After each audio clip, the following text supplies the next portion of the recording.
L'Islande, c'est un pays insulaire dans le nord, entre deux plaques tectoniques, donc la plaque eurasienne et la plaque américaine. En été, on va avoir le jour permanent, les pistes qui vont réouvrir et nous donner accès à un autre monde. C'est un mélange de feu et de glace. De lave, de verdure. C'est tous les extrêmes. Tu te rends compte que la Terre, elle est vivante. C'est très magnétique. On a l'impression que tout est en train de bouger tout le temps. Et c'est vivant, que tout est en train de se former autour de toi. Et la Terre montre qu'elle a été bouleversée, qu'elle est encore en vie. Et ça jaillit, ça foisonne, ça ces traces du passé qui sans arrêt nous montrent les différents mouvements de la Terre. Et du coup, c'est une histoire de notre planète.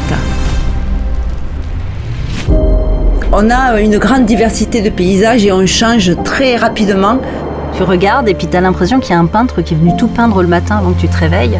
Tu dis c'est pas possible d'avoir des verts, des rouges, des jaunes comme ça. C'est un peu comme un chaos, c'est doux en même temps. Je trouve ça vraiment chamboulant. je me suis sentie toute petite. C'est tellement démesuré. Il y a des immensités à perte de vue. Le 4x4 a un rôle important dans cette aventure. Il nous permet de quitter les routes et de prendre des pistes plus ou moins techniques pour s'enfoncer dans les terres et accéder à des terrains de jeu incroyables. On contourne des montagnes, on passe des gués. C'est une aventure sur un territoire particulièrement austère et à la fois très beau. Ce qui est intéressant sur ces pistes aussi, c'est qu'elles sont changeantes. Un coup on a du sable, un coup on a des cailloux, un coup on a de la lave. Ça permet d'être directement en contact avec les sites et la nature et la lave et tout. Ça permet aussi de vraiment avoir la sensation de vivre l'aventure. Tu découvres des choses à chaque tournant, à chaque virage.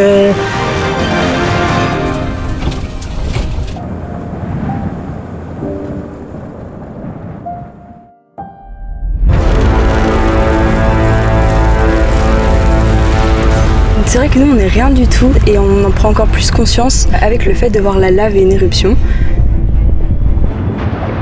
J'ai déjà eu de la chaleur du soleil, mais là c'est la première fois de ma vie, j'ai de la chaleur qui vient de l'intérieur de la Terre. C'est la Terre qui est en train de vivre autour de moi.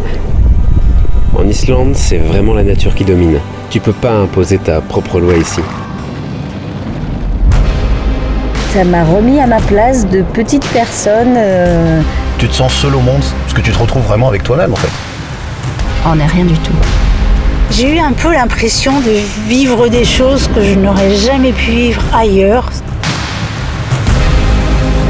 C'est tellement différent à chaque fois, c'est très intense, et qu'en une journée on a l'impression d'en avoir vécu plusieurs, quoi. On est un petit peu sur une autre planète en Islande. Chaque fois qu'on y vient, on y trouve quelque chose de différent.